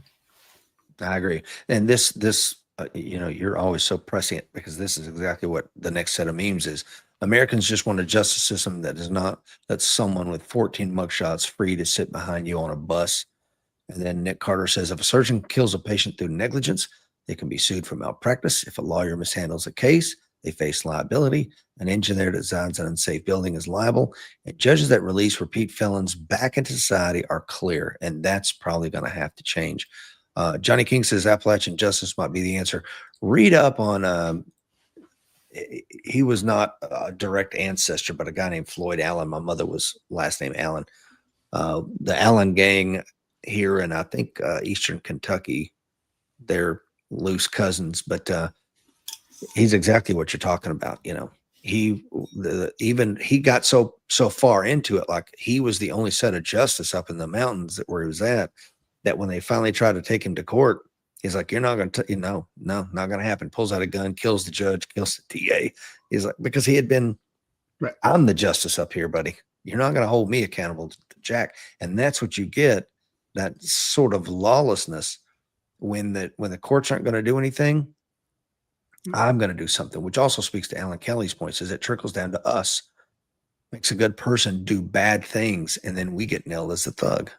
Oh, you remember a few years ago when Seattle just abdicated an entire section of the town, right? Mm-hmm. And just let the gangs or a gang take over. And what did you end up with? Within a few weeks, you had a warlord that had set up in there. In effect, he was a warlord, and he was dispensing justice. That's right. You had a body in the street, and they wouldn't let the police come in. They wouldn't let EMS in to deal with it. That's not where we want to be. There's a reason we have professional law enforcement, professional EMS, professional firefighters. And part of that is control, right? Part of that is professionalism. That's right. Right. What we don't want is to return to the days where lynch mobs were a thing. We don't want to return to the days where, well, I think that guy down the street is guilty. Let's get 4 or 5 of my boys and we'll go down there and we'll take care of business. Yeah. There's an old Twilight Zone episode that deals with that, where you have, it's really interesting. I got a kick out of the Twilight Zone when I was in college. Yeah. But you had some aliens that came in and like started the seed of doubt in a neighborhood and got the neighbors. This is a 30-minute show, right? Within the half an hour, the neighbors are like running back and forth, burning houses down, and there's mob riots in the street. And the aliens are sitting back, kind of like a study, like, oh, it didn't take much at all, did it? Yeah, just a little bit of questioning, a little bit of us versus them, and we othered some people. And next thing you know, hey, here we go. Hey, don't forget that the Germans sent Lenin back into Russia to sow seeds of the destruction of that country. And he got back to Russia on a German paid ticket. That's right. So let's look at this. So we're like, we kind of are confronting the idea of, so how do we solve this? What does it look like? Well, this is what El Salvador did to reduce their murder rate down to almost nothing. Incarcerations went through the roof. They got different judges in there. They built, this giant prison, 40,000. You can put 40,000 inmates in it, and it is no picnic inside that thing. I bet. So, it starts with, you're going to have to keep the animals off the street. I'm sorry if that hurts your liberal sensibilities to hear that, but it's absolutely true. A dramatic decrease in homicides, but at what cost? To tackle gang violence, El Salvador has put more people into prison per capita than any other nation, but it kept good people from getting murdered. So they passed us, huh? That's interesting. Yeah, but again, this is from a liberal slant. Let me read that again. This is how they're saying it. To tackle gang violence, El Salvador has put more people into prison per capita than any other nation. Boo-hoo. But look what the homicide rate did. It dropped off to nothing. Looks like they got the right people, Dr. Fuller. What do you think? It looks that way. And look, in the modern America, you're probably not going to get away with mass incarceration. But I think you need to incarcerate the guilty. And as well as I do, that the people, and Alan Kelly knows it, and any other former or current cop in our country knows it, by the time you end up in a cell in the United States, it has taken a massive number of previous errors and criminal transgressions on your part. You have gotten a million opportunities to get off that train. Mm-hmm. So by the time you're actually locked up, it's not like there's some massive miscarriage of justice because you crossed the street against the light and now you're in jail for 20 years. That doesn't happen in the United States. Yeah. So yes, lock up the bad people. No doubt about it. I think we can have a spirited conversation about putting a needle in the arm of the people that deserve it. But I think we also need to attack the base problems that put people on these paths, right? And the destruction of the nuclear family in this country, the balkanization of political opinions and our culture in this country. I think these things need to be addressed, and those can't be addressed by law enforcement. Mm-hmm. They have to be addressed by community groups. They have to be addressed by the church groups that are quick to jump up and down when a white cop shoots a non-white person. Mm-hmm. But where were they 20 years ago when that kid needed, parenting, needed mentoring, needed his parents to be, counseled to stay together? Not talking to the guy before he has 15 babies by 13 women. Right. These are very difficult societal problems that also, I think, need to be addressed at the same time that we say, look, yes, you had a horrible life growing up, but you screwed up and you're going to prison. Okay, we get it. You didn't get enough hugs.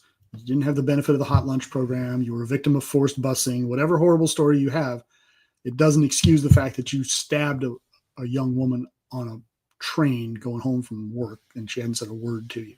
So now you're going to be in jail the rest of your life, or you're going to get a needle, whatever it's going to be. these things have to happen together if Hey, we want long-term solutions. I know, but we talk about this like, oh, you didn't get a hot lunch and your childhood, from what I understand, was not a picnic, nor was mine. And yet somehow you and I navigated society and did pretty well for ourselves. So some of that stuff, and I went to a liberal school and I have a liberal degree, social psychology. I indoctrinate me as much as you want, and I still came out, being Yeah. where I am because I can, statistics matter. There's a thing called causation, and some of this is correlation. It's not always causation. Just because you had a rough childhood, you're going to be a POS when you grow up. That's true. Your case in point. I think, and I appreciate you saying that. I would be the first to tell you that a big part of where I am today is luck, and other people that took an interest in me and when they had no reason to. Getting a doctorate is not luck, my friend. That's hard work. Fair enough. But staying out of prison when I was 20 there's some luck involved in that. Like you, I've had occasions where, very nice gentlemen in uniforms pointed guns at me because I was doing stupid crap. Yes. So, but my point to all that is, yes, there are a lot of factors that go into it, but if we're going to lock up a ton of people, and I'm all for it, I think we should also address the baseline issues, and let's try to get people off that train before they get on it. Yeah. Because look, locking this guy up that killed this woman is all well and good, but I'd have rather gotten him off that train before he ever killed that woman, so she could still be alive. Mm-hmm. Does that make sense? 100%. So now that he's in that position, okay, bye. Your life's done. You made a horrible decision. You've wrecked her life and you've wrecked your own. You're done. Let's look at your kids. Let's look at your grandkids, because I'm guessing this guy has kids and probably possible grandkids. Who knows? But let's got to be careful, because that to me flies into, and I'm not meaning that you infer any of this, what I'm about to say. I'm just saying that I don't want people to hear what you're saying. Like, well, let's address what his grandkids are doing. And like, that's eugenics. There's some cases where there was forced sterilization, like 3 generations is enough. I think one judge famously said before he sterilized all this woman's children, like, hey, yeah, you haven't heard of that? Yeah. Oh, God. And let's be clear. That's not what I'm. That's what I'm saying. Yeah, but, I'm not trying to go down that road. What I'm trying to say is, let's get those kids services. Let's get them job training. Let's get them good education. Let's get, let's address those social issues that contribute to this. I'm not trying to say, hey, there's a genetic strain here. We got to wipe that out. No, not my point. It's crazy that a judge in the United States of America, look that up. 3 generations is enough. Sterilize them all. Take them away. Like, whoa. And I think that was in the early 20th century. Dr. Bodson says that is the picture of homicidal maniac in the dictionary. While he may be mentally ill, he cannot participate in society. And you made a point very early in today's show, Dr. Fuller. You said, the way we deal with mental illness today is not the way we used to deal with it. We used to find these people that couldn't conform to society because they were mentally ill, impulsive, schizophrenic, violently so. And we put them in a place where they could receive round-the-clock care, not just for themselves, but for society's benefit. We chose somewhere along the way to do away with those institutions, give them SSRIs, and release them to the family and society. Well, the families can't deal with them any more than anybody else can. This person right here that did what he did on that train, I guarantee his family was like, I don't know what to do with this guy. He might stab me. What am I supposed to do? And Baker acting someone into a facility doesn't last like it used to last. It could last for decades. Whereas now it's like, I'm going to give you 30 days inpatient, some pills, and put you right back out. Like, that's not going to solve our problem. I think that might be what you're speaking to. It absolutely is. And then who ends up dealing with these people now? It ends up being the law enforcement. And I'm sure you've never told me, but I'm sure that a significant percentage of the people you dealt with during your time on patrol were mentally ill. Can I share a vignette real quick for those that don't understand, haven't been there? When I was a corrections officer, I had this giant guy, 6'5", redheaded, red beard, big freckle face, white fella. And he comes up to me and he's like, "Hey, Officer Brown." I'm like, "Hey, pal." I'm 5'9", looking up at this guy. He's like, "Do you know what these are?" And he showed me his hands, and they had these weird markings on them. And he's like, I'm like, "What is that, buddy?" He's like, "That's the mark of the devil." I'm like, "Oh, okay." Sold my soul to Satan. I'm like, "Okay." And he says it real calm. And I'm like, "Well, Have a great day. So I look him up in Perceptix, our little computer system for offenders, and it said that he had thrown a brick through the window of Kmart. Of course, I'm dating myself. This is the 90s. And he just stands there and waits for the police to get him because he wants to be in a facility so the devil won't get him. And one day, so I know I've read that and I've had the interaction with him. So fast forward a couple of weeks, he comes to me and he's just covered in sweat, and his orange jumpsuit is just drenching with sweat. And he's like, "I'm so scared, Officer Brown. I'm terrified." I'm like, "What's the matter, buddy?" He's like, "The devil's coming for me." I'm like, "He is?" He's like, "Yeah, he's coming to collect my soul." Like, and he's just, he's about to pop, and I'm like, "Let's do this. I don't think anybody's ever told you, but these walls inside this room right here, the devil can't get you. They're engineered that way. Will you come with me?" And I put him in there, shut the freaking door, and find out he hadn't had his meds in a couple of days. I'm not equipped to deal with that shit. You know what I'm saying? I'm a security officer, man. I don't, nowhere in the training that I was ever given teaches me how to deal with that. Maybe being a decent human being does. But to your point, man, we take these people and throw them into these environments, man. And guess what happens? These police officers, they get shot. I mean, if you're on the street or whatever. Maybe they run into a Rich Brown. Maybe they run into a guy who has one tool in his toolbox and it's a hammer. Yeah. And that to me is not a societal solution. Mm-hmm. It's a convenient solution. We rushed to shut down all these mental health hospitals after one flew over the cuckoo's nest, wins a couple of Academy Awards, because everybody says, "Oh, well, they're all like this." Well, don't make them like that. Pass the appropriate laws, put in the appropriate supervision, and get these people the help they need. Because a guy like that might be fine if he's on his meds. But if he's got no place to live, he's got no place to hang his hat. Now he's living under a bridge. And does he take his meds? Maybe. Maybe he's too busy trying to figure out where his next meal's coming from. Mm-hmm. Well, is incarceration the right place for him? Because once he gets locked up, guess what happens? He just becomes a victim looking for a place to happen. Yeah, and Ted says, on the street, our mental health care system, most will not take their meds, do not like the meds impact on their, well, they take drugs, they self-medicate. Yeah. Maybe the drug, whatever that drug may be, helps them feel a little bit more euphoric. I don't know. I mean, I'm not equipped to deal with this shit. It's not my lane. I don't want to deal with it. I want to know they're getting a level of care, and I want to know that my children are safe with them when they go out in public. Now let's get to Cash Patel. Man, oh man, I know we're an hour and 20 minutes into this, but tell us what's going on with this clown show we have. I really wish I could. Head of the FBI. Yeah, this is, look, I am not an I told you so guy, but nobody that watches this show should, be clutching their pearls over this. They really shouldn't be going, "Oh my God, I didn't see this coming." He wasn't the right guy. I've said it on the show multiple times, to lead the FBI and to improve the perceived weaknesses and the actual weaknesses of the organization.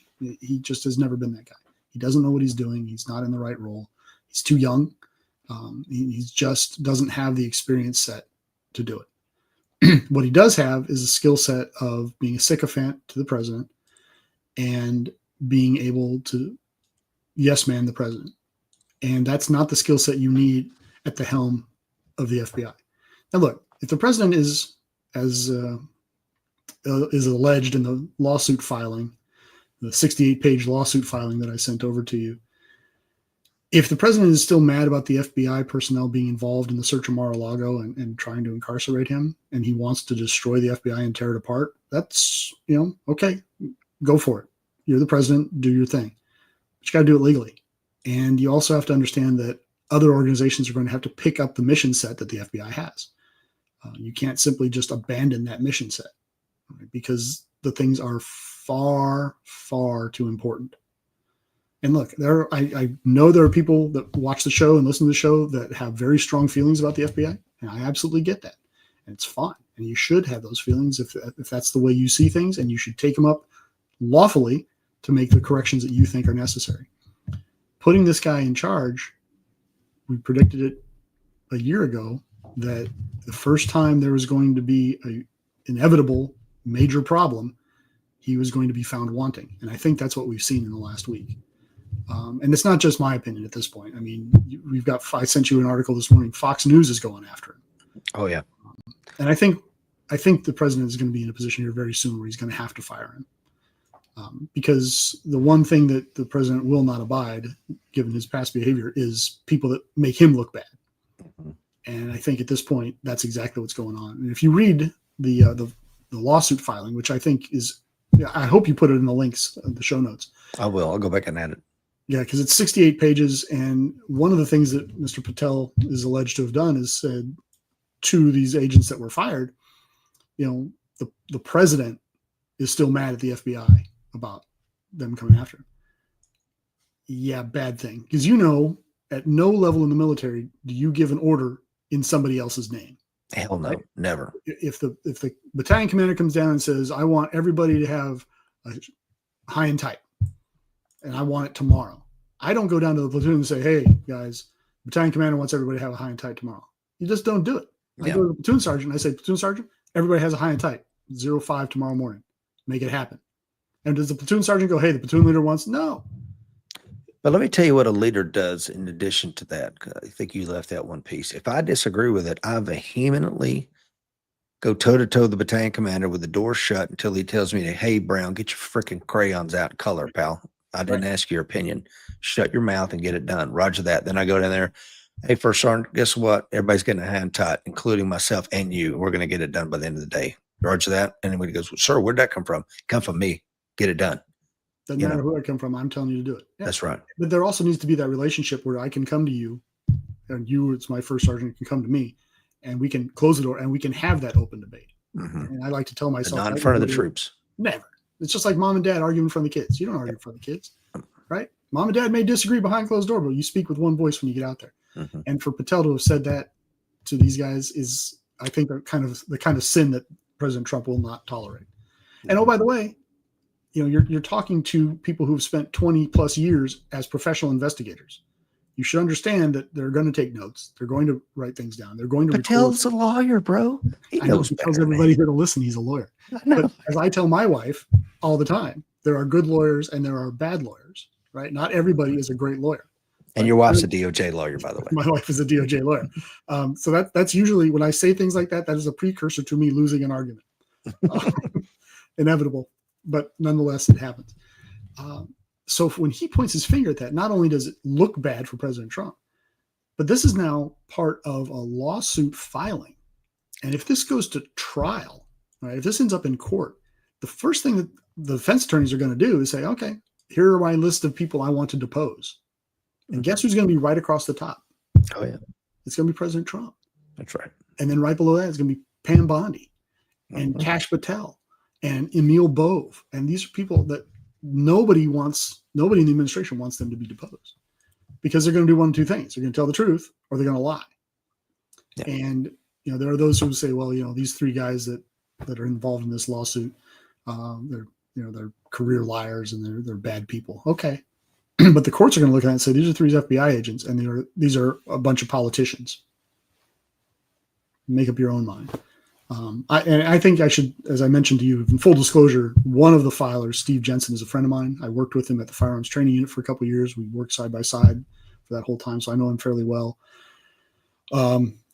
Brian Driscoll, the former director of the FBI, the acting director of the FBI, I didn't know him personally, but I knew of him because he was involved in HRT and at the FBI campus, HRT and Firearms Training Unit are basically co-located. They're right next door to each other on the same road. And I don't know Mr. Evans, who's the SAC in Las Vegas. But a moment ago you said, people on here have strong opinions of the FBI and what have you like that. And I love the FBI. Let's get that clear. We need the FBI just like we need the Marine Corps. There was a famous thing that says, America does not need a Marine Corps, but it wants a Marine Corps. Well, we need the FBI. The role that they fill, no other agency does. I'm pissed off that it got weaponized under the last administration, but would I hold a brick and mortar agent responsible for what they were tasked to do? I can't do that in good faith any more than I can be mad at Private Smuckatelli who went into Fallujah. He was under orders and he did what he was told, and It wasn't necessarily illegal to do what they were doing, so therefore they And had to do it. Right. That's the key. It's the lawful order. Yes, sir. Now, I'm the first one to tell you that everything the Nazis did in pre-World War II was lawful. Right? The Germans were very good about passing the laws. So debate the laws, right? Attack the laws. And in this particular case, I think you need to look very hard around like January 6th and the Mar-a-Lago investigation. You need to look very hard at the politicians that issued those lawful orders. Mm-hmm. Right. So if the attorney general says, go to Mar-a-Lago, kick the door, do the thing,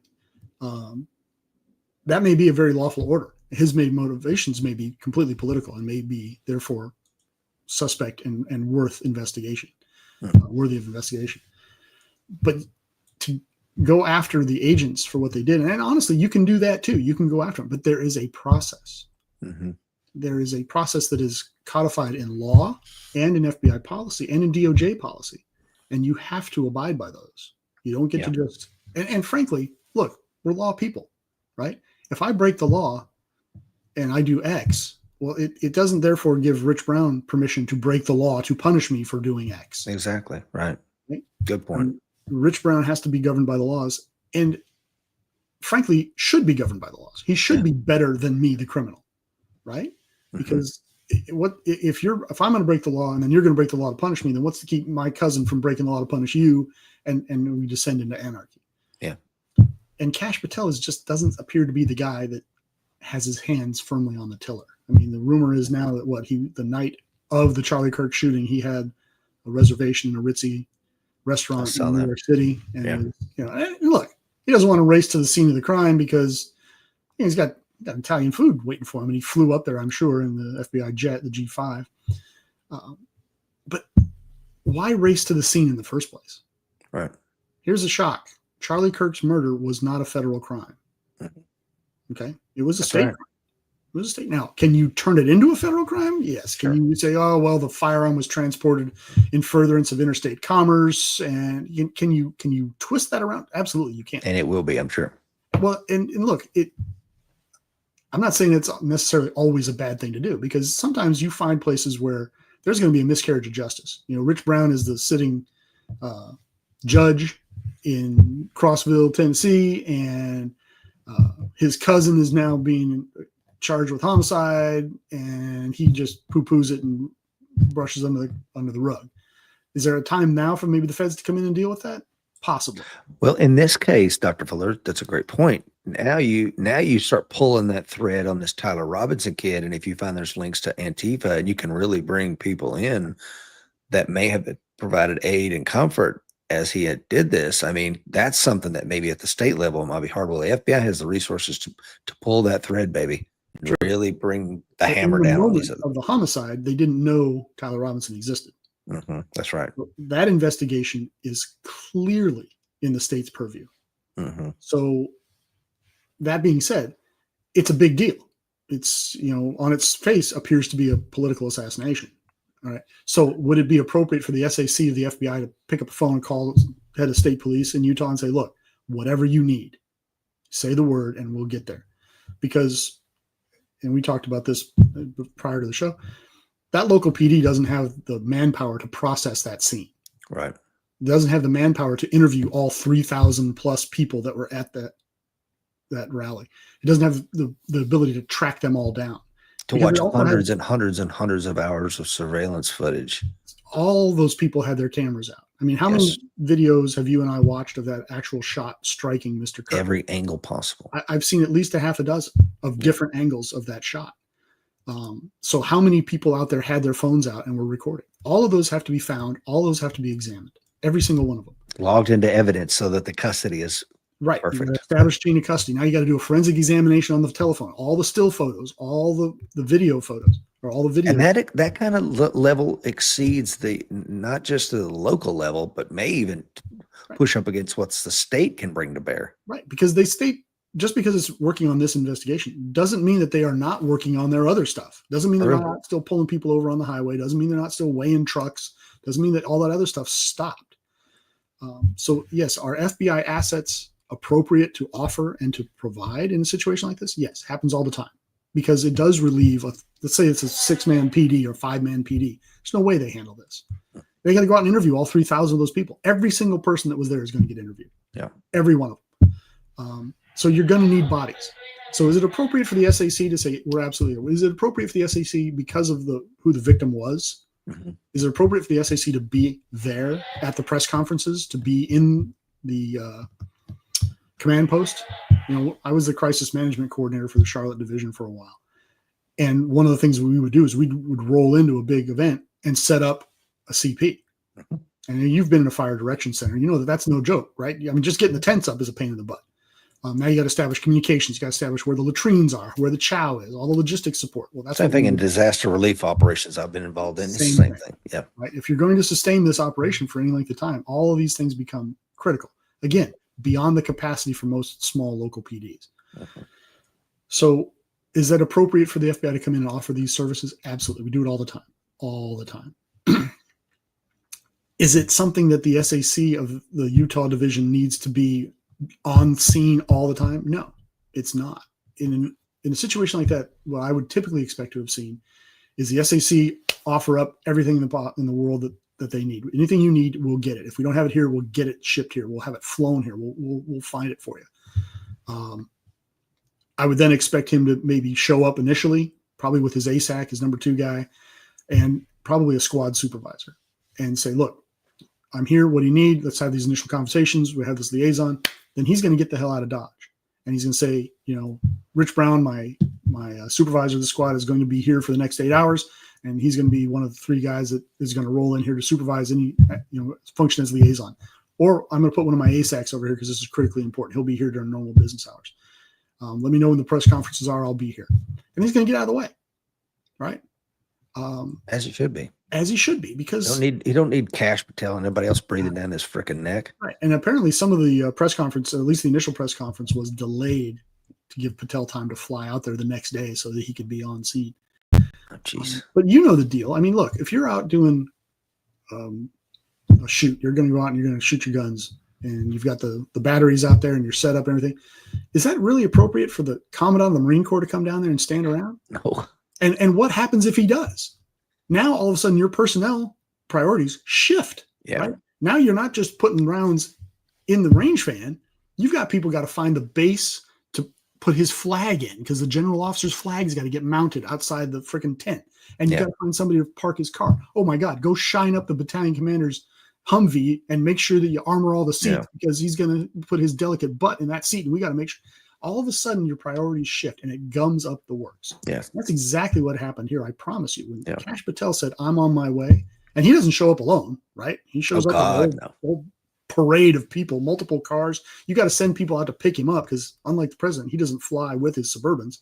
So you got to round up your SWAT guys and say, look, you guys all have Suburbans. Get over there and pick him up, pick his detail up. Oh, by the way, he's got a detail of 15 people that are showing up with him. We're going to need, 7 cars. So you got to start pulling cars out of your fleet. So the agents that are working cases, now they don't have their car. So now they got to figure out how they're getting to and from to work all this stuff. So it just continues to roll like this.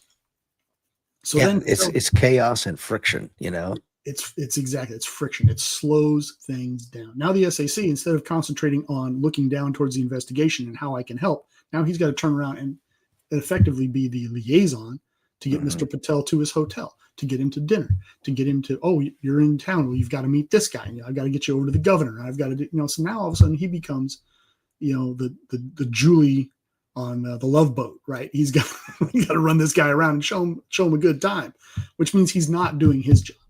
Which means now the ASAC isn't doing his job. He's doing the SAC's job. And so it just is incredibly disruptive when the director shows up. And that's on an FBI case.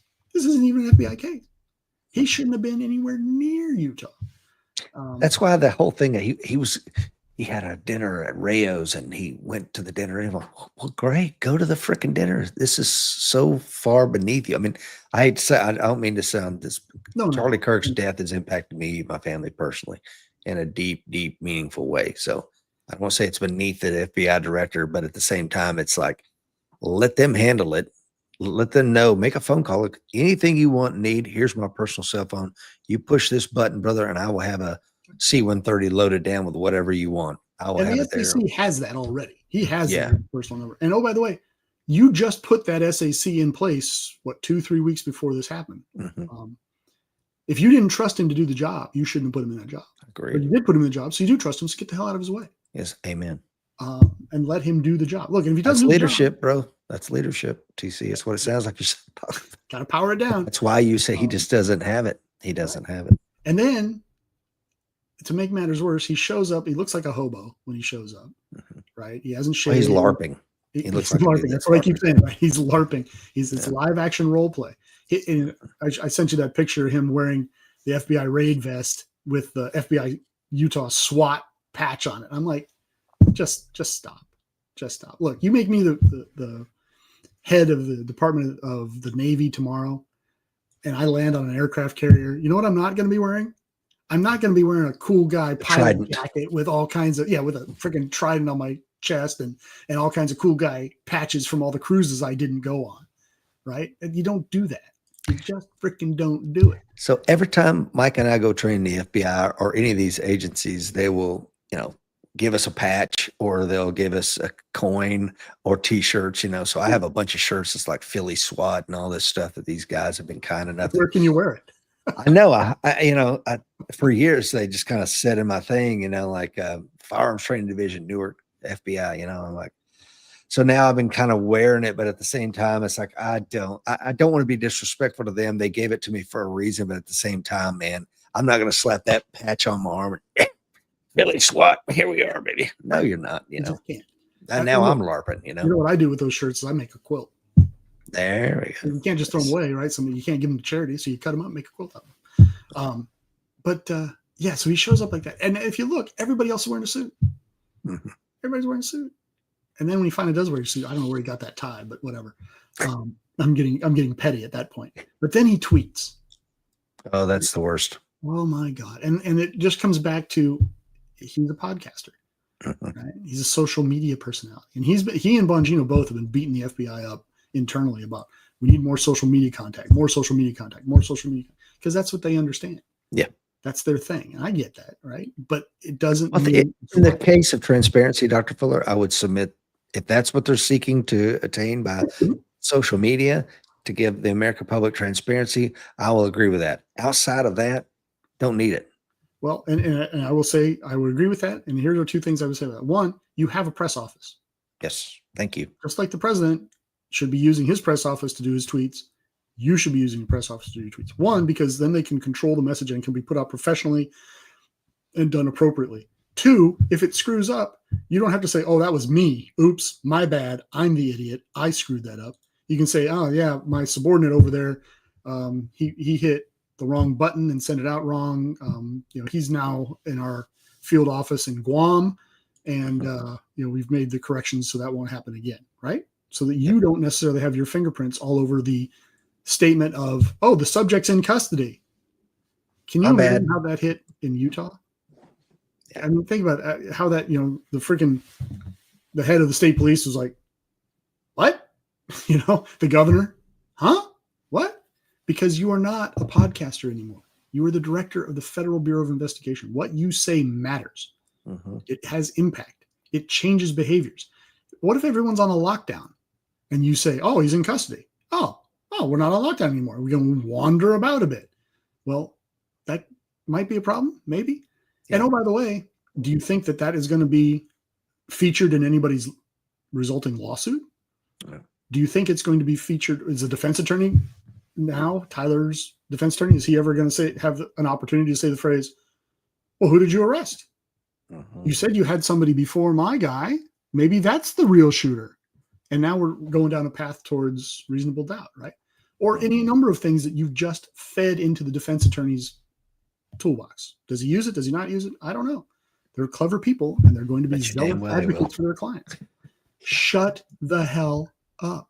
I know. Right? And a professional law enforcement officer at any level would know that. Mm-hmm. Right? And what's funny is at the FBI, I'm sure you have, because you just got me thinking, Dr. Fuller, like at the FBI, there's probably the head of communications, and then there's subordinate folks that are there to address these things. And each one of those probably has a deputy and all the way down. And instead of skipping all that and millions of dollars spent on payroll and training, you got the head of the FBI out there just stomping all in their mud puddle and muddying the water. It's just ridiculous. And look, he's not muddying the water about, oh, what are we having for dinner? Right. He's muddying the water of the politically motivated homicide of Charlie Kirk, a person that he claims is a good friend. Yeah. Right. Who the president claims is a good friend. And probably was. And that's why emotionally you need to remove yourself from it. Another reason to stay out of it. Yes. Right. I mean, if you came up on a car wreck at 2 a.m. when you were in patrol and somebody said, "Hey, Rich, your son's in that car." No. Are you then going to be the head of that investigation? No. Is anybody going to think that's okay? Is anybody going to allow that to happen? No. I saw this in real time, man. I write about it in the book. We found a guy who'd been torn apart by in a motorcycle wreck. He had hit the guardrail, and so his twisted leg is laying there on the side of the road, and we don't even know where the rest of the body is. It got ejected through the trees and stuff.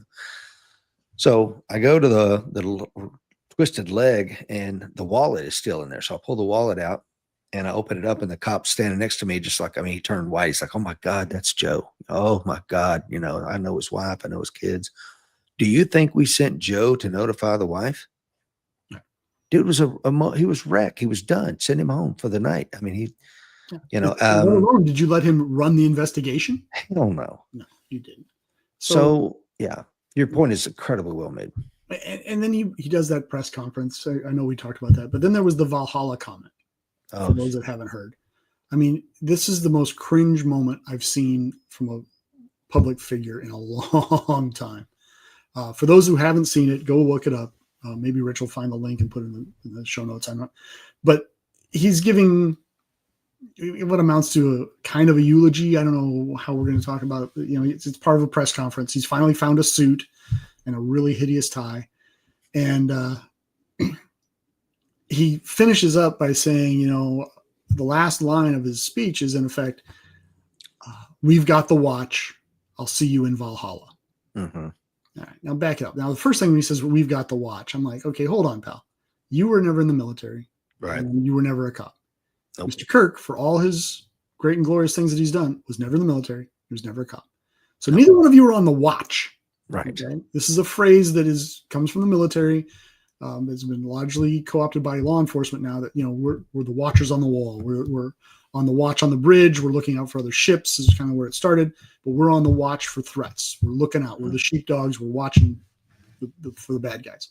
That wasn't Charlie Kirk's thing. No. And that's not a slight on him. That wasn't his thing. So we've got the watch. And I'm pretty sure he doesn't believe in Valhalla. And then let's get to the fact that the Hindu is telling the devout Christian that he will see him in the Norse version of heaven. All right. And all I could think of was, this is just a guy who saw something cool in a movie and wanted to use it in a public phrase. We've got the watch. Once again, LARPing. He's LARPing. He's just playing a role, and he's not playing it well. And it was such a cringe moment. I'm just like, all of that is true. And, all those things I just said about that is horrible. And, oh, by the way, this was said by the director of the Federal Bureau of Investigation about a homicide victim. Just stop. Maybe if you want to say something stupid like that, wait till his eulogy at his, his burial. But at a press conference? I say,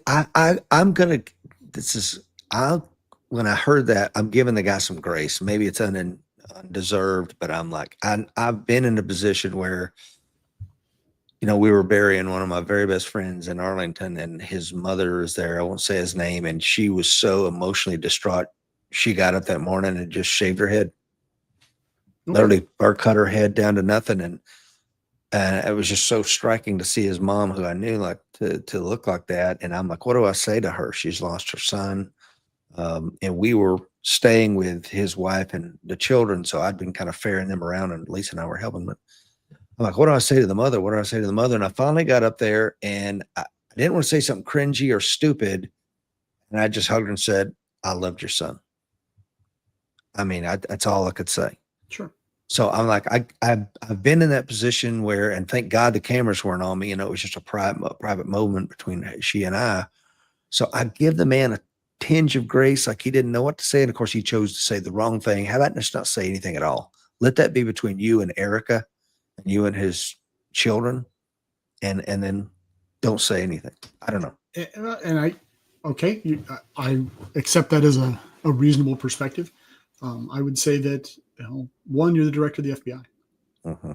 You're the director of the FBI. It's a high pressure job. If you can't handle the pressure, don't do the job. Right? I can't handle the pressure of being a pediatric oncologist. So Right. I'm not going to do that job. If you can't handle that pressure, fine, go with God. 2, you have speechwriters. Yes. You have a raft of speechwriters. I had a friend who used to write speeches for the FBI director. I had an ASAC that was a speech director writer for the FBI. Have them write your press conference if you are emotionally compromised. Mhm. Okay. Be self-aware enough to recognize that moment. He is not that guy. He's not that self-aware. So he got up and he decided to wing it. And this is what happens when you wing it. And I don't know if you watched the whole press conference, but later he jumps back up and grabs the mic a second time. No. Because he forgot to thank Bondi and President Trump in his first go. So he got up and, threw them both a bone. Only through the, auspices of the president and the support of Pam Bondi, blah, blah, blah, blah, blah. Which to me just looked like a man trying to save his job. Sycophant. It's a sycophant. Yeah. So then, wait, before. I'm sorry, please. So then there's more. You're kidding me. This guy's. But wait, Jeez. there's more. We haven't even gotten onto the lawsuit, which I would say maybe best addressed on another time. But there was a meeting the next day after this was all done, and he chaired the meeting, and it turned into a screaming, obscenity-filled diatribe by Mr. Patel. And this has come out in the media. I was going to say, how do we know this? Yeah, it's come out in Sources. Sources. The media's reported this, and I'm not. But nobody you know. No, I would never say that on. Okay, gotcha. On here. Thank God.